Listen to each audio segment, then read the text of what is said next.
गुरु का काम क्या है, गुरु क्या करते हैं? पॉकेटमार को गुरु बनाइएगा तो आपको क्या बनावेगा? कलेक्टर।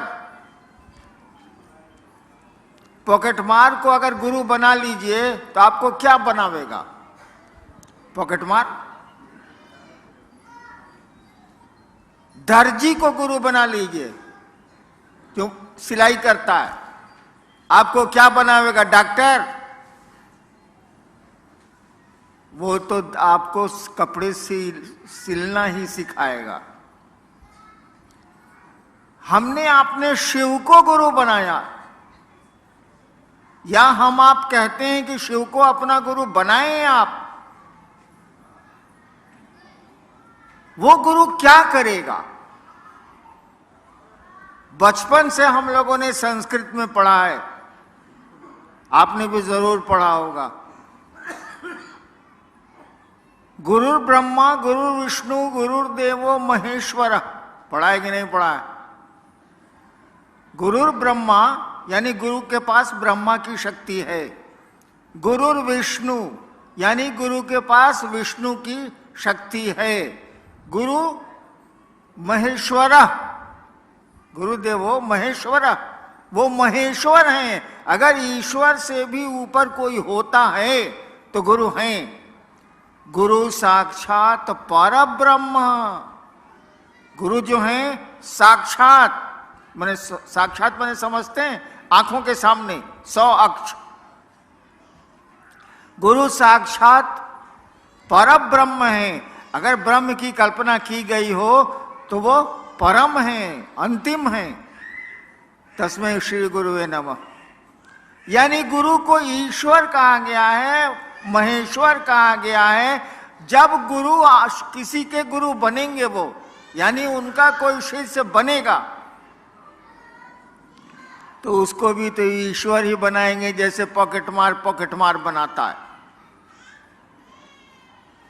शिव गुरु होंगे तो आपको शिव बनाएंगे, ईश्वर बनाएंगे। इसका अर्थ क्या हुआ? महादेव की तरह गला में सांप लपटा जाएगा? नहीं। हमारा आपका मन शिव बनता है, हमारा आपका मन शैतान बनता है, शरीर नहीं बनता। मन ही शैतान बनता है, मन ही शिव बनता है। यानी गुरु के सानिध्य में हमारा आपका मन शिव जैसा होने लगेगा, और एक सीमा के बाद तो शिव होने लगेगा। मन बदलता है, शरीर तो अपनी प्रक्रिया में चलता है। बच्चा है, जवान होगा, बूढ़ा होगा, खत्म हो जाएगा। अब भगवान शिव को गुरु बनाने में करना क्या है? हम बताएं हमने कैसे शिव को गुरु बनाया था? हमने महादेव को गुरु कैसे बनाया, इसको जान लीजिए आप।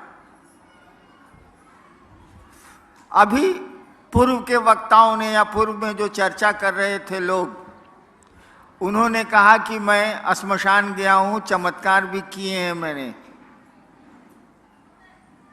मैं बचपन से ही, मेरे पिताजी बड़े अफसर थे, बचपन से ही मुझको शौक था कि जादू टोना सीखेंगे। कभी किसी को मिस्री मंगाते देखते थे, कभी किसी को कुछ देखते थे। पिताजी अफसर थे तो लोग आते ही रहते थे। तो हमको भी शौक चढ़ा कि हम जादू टोना सीख लेंगे, तंत्र मंत्र सीख लेंगे। पढ़ने लिखने में मन लगता नहीं था, बच्चे तो वैसे भी पढ़ना नहीं चाहते। तो धीरे धीरे मुझको श्मशान की लत लग गई, जैसे किसी को खैनी खाने की लगती है ना, गांजा पीने की लगती है, मुझको श्मशान की लत लग गई। कुछ नहीं मिला, कुछ हासिल नहीं हुआ। 15 साल के श्मशान की यात्रा में मैंने कुछ हासिल नहीं किया। लेकिन यात्रा अगर आप करेंगे बिना कुछ हासिल किए भी, तो पांव तो मजबूत हो जाएंगे। चल रहे हैं आप, तो पांव तो मजबूत, भले कहीं नहीं पहुंचिए आप, लेकिन चलने की एक आदत पड़ जाएगी, पांव मजबूत हो जाएंगे, कुछ दूर चलना होगा तो आप थकेंगे नहीं। तो कुछ तो गुण आए, लेकिन जिस काम के लिए गया था मैं, होलो ना बाबा, बंगला पूछते हैं, नहीं हुआ। मैं बहुत दुखी रहने लगा, पढ़ाई भी चौपट हो गई, माँ बाप भी नाराज रह रहे हैं, तो सामान्य बात है कि आदमी दुखी होगा। इसी बीच में एक रात श्मशान में मैं बैठा हुआ था, रात का करीब करीब 2 बज रहा था। 1974 का नवंबर, मैं कॉलेज में था, लॉ कॉलेज में का विद्यार्थी था। मेरे मन में एक ख्याल आया, जैसे ब्याह के पहले नहीं आता है ख्याल, अरे हम मेरी जो शादी होगी लड़की होगी, ओहो क्लियोपेट्रा से कम नहीं होगी। ख्याल आया, हाँ ख्याल आता रहता है ना हम लोगों को, हमको भी वो ख्याल आया। श्मशान में तो कोई रहेगा नहीं, वहां सिनेमा तो चलता नहीं है, 2 आदमी साथ जा नहीं सकते हैं, अकेले बैठना है घूप अंधेरे में। मुझको भी एक ख्याल आया। क्या ख्याल आया? सब लोग कहता है कि गुरु भगवान होता है, सब लोग कहता है गुरु भगवान होता है। हम सोचे, थोड़ा उल्टा सोचते हैं हम सोचे कि तो भगवान गुरु का ही नहीं है, हर जगह नहीं चलेगा। हर लड़की लड़का होती है तो हर लड़का लड़की भी हो जाएगा, वहां यहां नहीं चलेगा। लेकिन हमरे मन में आया कि सब लोग कहता है कि गुरु भगवान होता है, हम सोचा कि तो भगवान गुरु का ही नहीं होता है। बस ये जो ख्याल आया कि भगवान गुरु क्यों नहीं होता है, मैंने भगवान को गुरु बना लिया। हम कहा अब किसी को गुरु नहीं बनाएंगे, भगवान को बनाएंगे। मेरे पिताजी शिक्षा विभाग के एक राज्य के डायरेक्टर थे, वो अक्सर मेरी माँ को कहते थे, हमको इससे मतलब नहीं था, मैं तो मसानी था, वो अक्सर सुनता रहता था कि वो माँ को कहते थे कि जानती हैं भगवान शिव को कहा जाता है, वे ही ईश्वर कहे जाते हैं। पढ़े लिखे बहुत थे वो। तो मेरे कान में बात थी कि भगवान शिव को कहते हैं। जैसे मैंने सोचा कि भगवान को ही गुरु बनाएंगे, वैसे मैंने सोचा कि शिव भगवान है, बाबूजी कहते हैं। मैंने शिव को भगवान समझ के गुरु बना लिया। मैं नहीं जानता था कि शिव गुरु हैं, मुझको नहीं पता था, लेकिन शिव भगवान है ये तो लोग जानते ही हैं, मैंने भी सुन रखा था। मैंने भगवान शिव को गुरु बना लिया कि भगवान को गुरु बनाना है तो भगवान शिव है, भगवान है तो हम मान लेते हैं।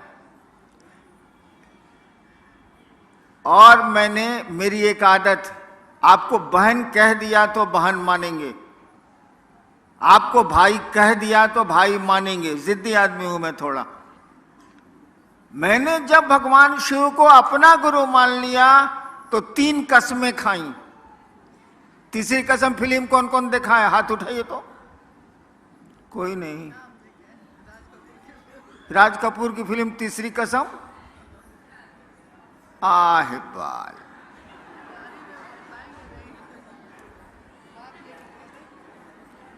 न माया मिली न राम, धरती मिली ही नहीं, भगवान मिला ही नहीं, करिएगा क्या तब? हमने भी 3 कसम खाई। नंबर 1, अब शिव को, भगवान शिव को गुरु मान लिए हैं, अभी के बाद से ना श्मशान जाएंगे, ना कोई कुछ कहेगा तो करेंगे, ना पूजा पाठ करेंगे, कुछ नहीं करेंगे। अभी भगवानवा बताएगा हमको तबे करेंगे, उसका पहले कुछ नहीं करेंगे।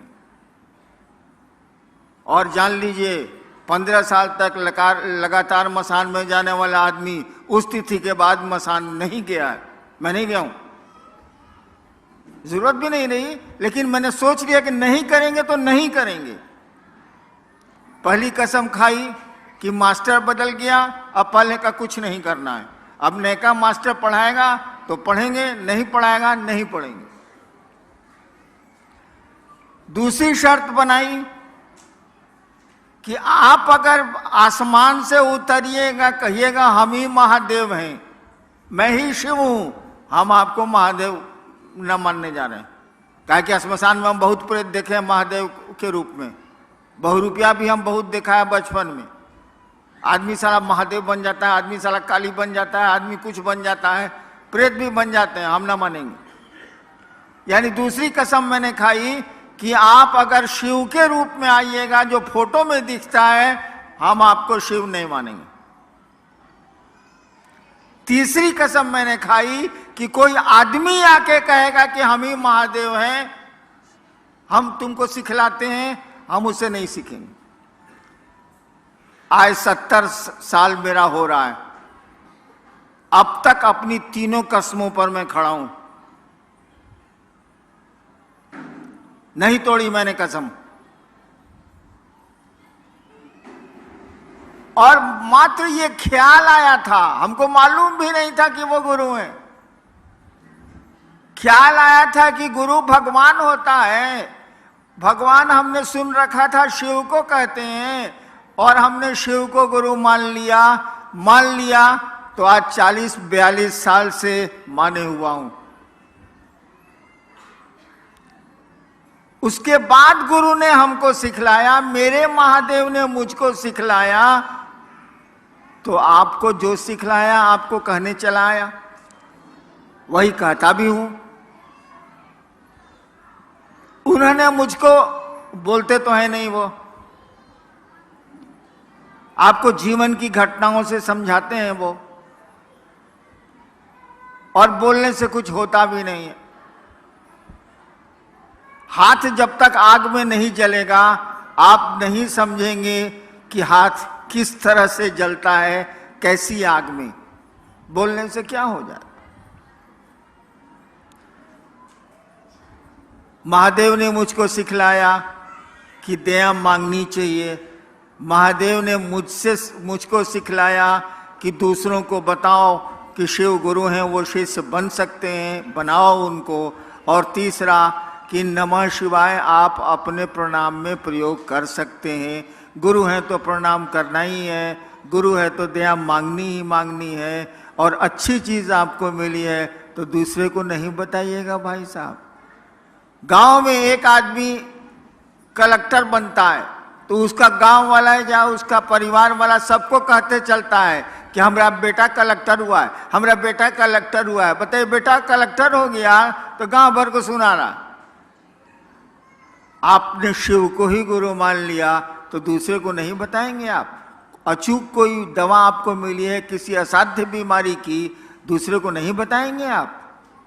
गुरु ने कहा दूसरों को बताओ कि शिव गुरु भी हैं और वे उनको अपना गुरु बना सकते हैं, वे उनके शिष्य हो सकते हैं। अब देखिए आप लोगों ने क्या भेजा है, उसको मैं देख लेता हूं।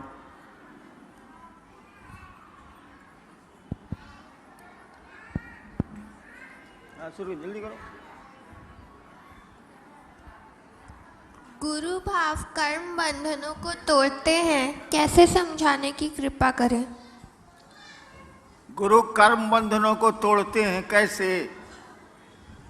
डॉक्टर पेट चीर के बीमारी ठीक करता है कैसे? तो साले डॉक्टरवा से न पूछ, हमसे क्या पूछ रहा। गजब हाल है।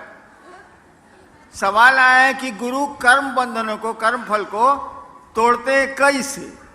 आए बात, मिस्त्री माइक्रोफोन बना रहा है कैसे? अरे साला मिस्त्री के पास जो ना पूछ, हम मिस्त्री हैं तो गुरु के पास जाइए, पूछिए। नेक्स्ट, गुरु आदेशित कर्म करने भर से गुरु की दया मिलती है। गुरु आदेशी कर्म कैसे करें? आदेशित कर्म करने से। एक भाई ने पूछा है कि गुरु ने जो आदेश दिया उसको करने से उनकी दया मिलती, छोड़ दीजिए उसको। हम लोग बाप भी हैं, कुछ माँ भी हैं, यहाँ कुछ बच्चे भी हैं। आप अपने बेटा को कहते हैं कि जाओ एगो आम पीस के तो आम तोड़ के पेड़ से लाओ, आज जबकि आम का पेड़ उसके हाथ में है, टूट जाएगा हाथे से, और नहीं जाता है। 5 दिन उसको कहिएगा अरे जो न रहे चटनी खाएला है, अम्मा को तोड़ के लाना, और नहीं जा रहा है। दूसरे एगो बेटा को कहते हैं कि जाओ ना यार वो आम तोड़ के लाओ ना, चटनी खानी, वो तोड़ के बेचारा ला देता है। तो किसको ज्यादा मानिएगा, जो चटनी आम तोड़ के ले आता है उसको, कि जो आम तोड़ के नहीं लाता है उसको? बेटा दोनों है, कोई काम पड़ेगा तो उसी को न कहिएगा। तो गुरु का जो आदेश करेगा, गुरु की दया उसी पर न होगी। गुरु कह रहा है कि टांग ऊपर मुड़ी नीचे, आप कह रहे हैं कि नहीं टांग नीचे मुड़ी ऊपर, ये कैसे चलेगा? गुरु कह रहे हैं कि दूसरों को समझाओ, दिन भर गप मारिएगा। हम मसान में रहते थे, मसान के लोग कम बोलते हैं, वहां किससे बात करिएगा? अब मेरी शादी हुई 1972 में, जिस दिन शादी हुई उस दिन रात भर मेहरारू के साथ गुटर गुई की हैं।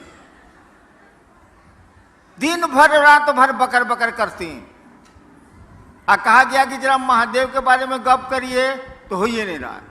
ये बदमाशी नहीं चलेगा ना, कैसे चलेगा? गुरु आदेशित कर्म करिए, किसी के भी आदेश पर काम करिएगा। एक सुन लीजिए, एगो किरानी को हम बदल दिया पटना से सहरसा,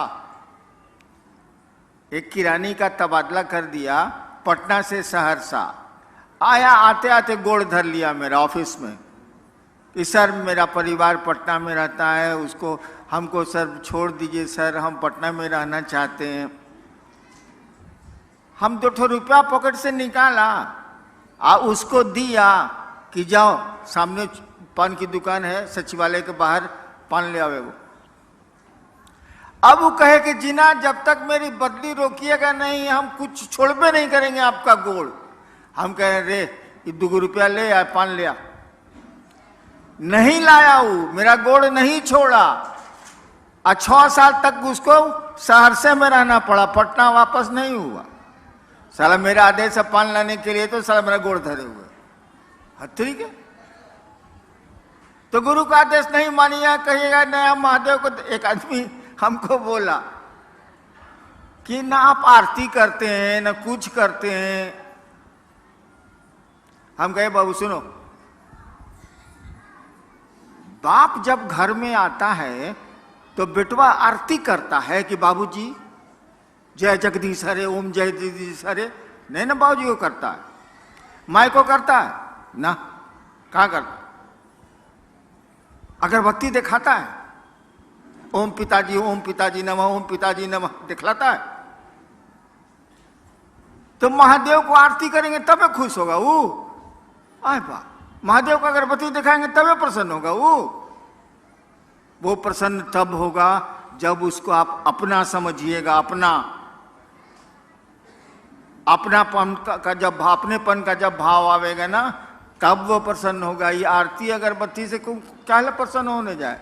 ठीक है ना से हाँ ठीक है, चलो एक अच्छा काम है करते हैं, लेकिन कोई जरूरी थोड़ी है। गुरु का जो आदेश है वो तो करना ही चाहिए। वैसे अगर आप संस्कृत समझते हैं तो जान लीजिए, शिष्य शब्द बना है संस्कृत में शस धातु से। शिष्य शब्द जो बना है वो शस धातु से बना है संस्कृत में। उसी से बना है शासन, उसी से बना है प्रशासन, उसी से बना है अनुशासन, और उसी से बना है शिष्य। शिष्य शब्द का अर्थ होता है जो अनुशासित होने योग्य हो। शिष्य शब्द का ही अर्थ होता है जो अनुशासित होने योग्य हो, यानी गुरु जो कहते हैं वो करने लायक हो, वही चेला है। तो गुरु का आदेश तो हमको आपको करना ही पड़ेगा, और तभी उनकी दया मिलेगी। नेक्स्ट, जब हम शिव को पूजा करते हैं तो गुरु बनाना जरूरी है, कृपया हमें समझाएं। जब हम शिव की पूजा करते हैं तो गुरु बनाना जरूरी है, हमें कृपया समझाएं। हाँ, वही हाल है। महादेव तो बाबा है भाई, शिव तो कहा जाता है चंदा मामा सबके मामा, शिव घर घर के बाबा। बाबा तो है वो, और बाबा की संपत्ति में पोते पर पोते लकड़ पोते जो जो कहिए सबका अधिकार होता है कि नहीं होता है? भारत के कानून, विश्व के कानून में तो है। बाबा की संपत्ति में सबका अधिकार है, ये तो हमको आपको मालूम है। तो हवा मां शिव की, पानी उसका, धरती उसकी, पेड़ उसके, नदियां उसकी, समुद्र उसके, हम उसके, तो संपत्ति का भोग ले रहे हैं, संपत्ति भोग रहे हैं। लेकिन बाबा की संपत्ति में पोती का अधिकार है, लेकिन बाबा के ज्ञान में पोती का अधिकार है? जरा बता दीजिए। पोती बैठी हुई है ना मेरी। बाबा की संपत्ति में भारत का कानून इसको अधिकार देता है। मैं स्टेट ही रहा हूं, गर्भ में अगर बच्चा है, मां के गर्भ में अगर बच्चा है तो उसको भी संपत्ति का अधिकार है, कानून है ये। इनको तो हमारी संपत्ति में अधिकार है, लेकिन जब तक ये ज्ञान लेना नहीं चाहें, क्या इनको ज्ञान हमसे मिलेगा बाबा से? गधा के गधा रह जाएंगे। तो शिव से जब तक आप ज्ञान नहीं लेंगे, जिसने सृष्टि बनाई है, जिसने हम सबको बनाया है, जो रख रहा है, जो तोड़ रहा है, जब तक ज्ञान नहीं लेंगे आपको ज्ञान नहीं मिलेगा। संपत्ति तो भोगे रहे, हवा उन्हीं की है, हम भी उन्हीं के हैं, पानी भी उन्हीं का है, सूरज भी उन्हीं का है, बादल भी उन्हीं के हैं, सब कुछ तो उन्हीं का है, उसी परमात्मा की सृष्टि है। तो हम लोग भोग तो रहे हैं संपत्ति, लेकिन ज्ञान को भोगने के लिए, ज्ञान में हिस्सा लेने के लिए हमको आपको शिष्य की मानसिकता में जाना होगा और उसी सत्ता को, उसी शिव को अपना गुरु बनाना होगा, ताकि ज्ञान में भी आपको हिस्सा मिले। संपत्ति में तो हिस्सा मिला हुआ है। नेक्स्ट। गुरुर ब्रह्मा गुरुर विष्णु गुरुर देवो महेश्वरा, इसमें तो सभी को गुरु बोला गया है, तो महादेव ही हमारे गुरु कैसे हुए? क्या? गुरुर ब्रह्मा गुरुर देवो गुरुर, हाँ ठीक है, हम समझ गए, आगे पढ़ो ना। इसमें तो सभी को गुरु बोला गया है। ओ अच्छा। भाई साहब ने पूछा है कि गुरु ब्रह्मा गुरु विष्णु गुरुदेव महेश्वरा में सब देवता को गुरु बनाया गया है, तो शिव को गुरु मानने की जरूरत, सब देवता तो गुरु है ही ले। भोजपुरी में वो कहावत बा, भगचोनर हुआ का हो। हाँ, जैसे मैं आया, इस हॉल में आया तो इतनी बत्तियां जल रही थी कि हम चुनहरा गए। हमने कहा बंद करो, मैंने तेज रोशनी में नहीं सूझना, भगचोनर। अरे भैया वो संस्कृत है, उसका अर्थ ठीक से लगाओ ना, उल्टे कर दिया। गुरुर ब्रह्मा यानी गुरु ब्रह्मा है। साला संस्कृत में इसको 0 आया होगा परीक्षा में। गुरुर ब्रह्मा, गुरु ब्रह्मा है। ब्रह्मा माने सृष्टि की को उत्पन्न करने वाली शक्ति, जिसको ब्रह्माणी शक्ति कहते हैं, उसके धारक देवता को ब्रह्मा कहते हैं। यानी गुरु के पास वो पावर है, वो शक्ति है, जिससे वो सृष्टि की उत्पत्ति ईश्वर जो करते हैं वो गुरु के पास भी है। गुरु विष्णु यानी गुरु विष्णु हैं। वैष्णवी शक्ति जिससे पालन पोषण संसार का होता है, उसके देवता विष्णु कहे जाते हैं। गुरु के पास यह भी पावर है जो विष्णु के पास है। गुरु देवो महेश्वरा, वो जो ईश्वर हैं, जो महेश हैं, चीफ कंट्रोलर हैं। महेश का मानी होता है नियंत्रक, वो भी गुरु को पावर है। यानी नहीं रहेगा तो आज जीव को कैसे उसे बनाएंगे। इसीलिए कहा जाता है गुरु ब्रह्मा है, गुरु विष्णु है, गुरु महेश्वर है, गुरु साक्षात परमात्मा है। भाई तो पूरा ट्रांसलेशन है कि उल्टी दहलोस। सीधा उसका अर्थ यही होता है, उल्टा अर्थ मत लगाइए। संस्कृत है और ये तमिलनाडु में तो संस्कृत मूल भाषा है, किसी से पूछ लीजिए। शिव शिष्य बगिया का फूल तो नहीं बन सका, लेकिन आपसे प्रार्थना है कि आप अपने चरणों के धूल तो कम से कम बना लीजिए। अच्छा, एक भाई ने कहा है कि शिव शिष्यता की बगिया का फूल तो मैं नहीं बन सका, आप अपने चरणों की धूल हमको बना लीजिए। हम तो अपने सारा धूरी हैं, हम हमारे पाँव की धूल लेके क्या करेंगे। हमारे तो गुरु शिव हैं, उनकी धूल ही लीजिए तो कुछ काम भी बन जाए, कुछ जगत भी ठीक हो जाए और कुछ पारलौकिक जगत भी ठीक हो जाए। मेरी धूल लेके क्या करेंगे। जैसे आप हैं वैसे हम हैं, आप भी शिव के शिष्य हैं, हम भी शिव के शिष्य हैं, दोनों में कोई फर्क तो है नहीं। नेक्स्ट। मेरा बेटा शिव से को गुरु मानने के लिए तैयार नहीं, तो क्या करें। एकदम ठीक है। एक भाई ने पूछा कि मेरा बेटा महादेव को गुरु मानने के लिए तैयार नहीं है, इससे बढ़िया बातें नहीं हो सकती है, छोड़ दीजिए। जो कहे ना, समझ लीजिए एक दिन वहां कहेगा। जो कहे हाँ, चलो वो तो ठीक है, बाद में ना कह सकता है। और जो कुछ नहीं बोले, ना हाँ ना ना ना, उस साला बड़ी खतरनाक होता है। जो ना कह दिया वो एक दिन हाँ कहबे करेगा, जाएगा कहाँ वो। तो बेटवा नहीं मान रहा है तो मानेगा एक दिन जरूर। अगर बेटवा कुछ नहीं बोलता है, चुप, तो समझ लीजिए सारी डेंजरस, कुछ नहीं करेगा ये। चलिए।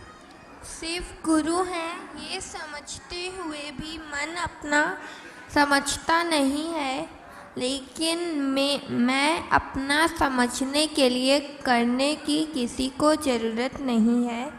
मन समझने के लिए क्या करें। वही 3 सूत्र। आपका मन समझे कि शिव मेरे गुरु हैं, 3 सूत्र ही करने होंगे आपको। और मूलतः महादेव से दया मांगनी होगी। आप लोग तो नमः शिवाय करते नहीं होंगे। कोई करता है नमः शिवाय? कोई आदमी नमः शिवाय करता है? हाथ उठाओ तो। अरे साला सब झूठ बोलता है।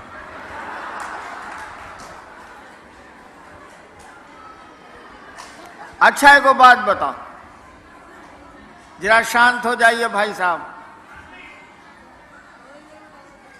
सांस जब भीतर आती है, हर एक आदमी की सांस आती है, सांस जब भीतर आती है तो नमः आया। अपनी गति में, आपको तेज कम नहीं करना है, जैसे सांस चल रही है उसी गति में। सांस जब भीतर आई तो नमः आया, सांस जब बाहर गई तो शिवाय गया। इसको रोज कौन कौन 2 बार करता है, 1 बार करता है? कौन करता है? सब करबे करता है। अच्छा गिराइए, धन्यवाद भाई, करते हैं तो। सांस प्रश्वास पर नमः शिवाय करते हुए महादेव को याद करिए। आप 2 मिनट से ज्यादा नहीं टिकिएगा, बाजार में मन चला जाएगा, इधर उधर मन चला जाएगा। नमः शिवाय को आपको टुकड़े टुकड़े में करना है सांस पर। 1 बार किया, 5 बार, 11 बार से ज्यादा मत करिए। फिर 2 घंटा के बाद 2 बार कर लिया, फिर 3 घंटा के बाद 1 बार कर लिया। ऐसे ऐसे करके उसको टुकड़े टुकड़े में सांस पर, ऐसे ऐसे सांस मत खींचिएगा प्राणायाम की तरह। जैसे सांस चलती है उसी तरह से नमः आया, शिवाय गया, उल्टा भी मत करिएगा। नमः ही भीतर जाएगा, शिवाय ही बाहर जाएगा, उल्टा मत करिएगा।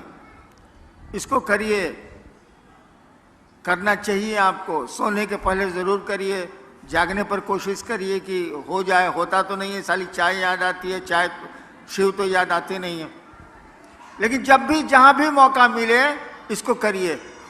चलो। मैं अपने गुरु महादेव के साथ साथ साहब श्री से विनती करता हूँ कि एक बार सेलम तमिलनाडु की धरती पर अपना पैर रखते ताकि मेरे गुरु महादेव का 3 सूत्र तेजी से हो जाए। इसके लिए मैं साहब श्री से दया मांगता हूँ। सेलम आने के लिए मुझको निमंत्रण दिया जा रहा है। हमको समझ में नहीं आता है कि साला हम 70 साल के हो गए, इस ससुरा सब हम ही को बोलाता है, अपने नहीं आता है। गजब हाल है। वैसे मौका मिलेगा तो मैं जाऊंगा, लेकिन क्या मौका मिलेगा यार। पुरान गाड़ी, हॉर्न बजता नहीं है, गाड़ी को चलाना पड़ता है। गाड़ी चलती है तबे कहती है हट न तो चिप देव, हट न तो चिप देव, हट न तो चिप देव। क्या करें यार। वैसे आएंगे। नेक्स्ट। मेरे तरफ से साहब श्री को जन्मदिन की बहुत सारी बधाइयाँ। आप बहुत लंबे समय तक हमारे बीच चमकते रहे, ज्ञान की रोशनी की तरह। शिव गुरु से यही मेरी कामना है। ठीक है, समझ गया समझ गया समझ गया। किसी भाई ने मुझको जन्मदिन की बधाई दी। आप एक बात जान लीजिए कि जब मैं पैदा हुआ था वो बहुत घनी अंधेरी रात थी। सुबह पैदा हुआ और रात में दिवाली मनाई गई थी। दिवाली के दिन मेरी पैदाइश। रोशनी तो जल गई शाम में मेरे पैदा होने के बाद, लेकिन मैं अंधेरे में पैदा हुआ था। दिन का समय था, 8 बज रहा था सुबह का, लेकिन रात बड़ी काली थी। मेरी जिंदगी भी काली है, खुशियां नहीं है मेरी जिंदगी में, लेकिन सोचता हूं कि आपकी जिंदगी में खुशियां आ जाएं तो मेरी जिंदगी भी खुशहाल हो जाए। मैं अपने जन्मदिन से कभी प्रसन्न नहीं हूं, न होऊंगा। दूसरों की जिंदगी में अगर खुशियां ला सकें आप, दूसरों की जिंदगी में प्रकाश रोशनी दे सकें आप, इससे बड़ा आपका आना कुछ भी नहीं है। अगर जीवन को सार्थक करना चाहते हैं हम आप, तो दूसरों को रोशन करें, दूसरों के रास्ते को प्रकाशित करें, दूसरों की जिंदगी को खुशहाल बनाने की कोशिश करें और शिव से जोड़ेंगे। इससे बड़ी खुशी का दिन कुछ नहीं हो सकता है, वो लौकिक जगत का हो या पारलौकिक जगत का हो। चलिए मैं अब चलता हूं। आप लोगों को प्रणाम मैं निवेदित करता हूं। लेकिन अब आऊंगा मैं चेन्नई तभी जब आप बुलाएंगे, और बुलाने का कारण होगा कि आपने महादेव का काम बढ़ा लिया, लोगों को शिव गुरु से जोड़ लिया। और जोड़िए, हम आपके साथ हैं, वो महादेव भी आपके साथ है। आपको प्रणाम।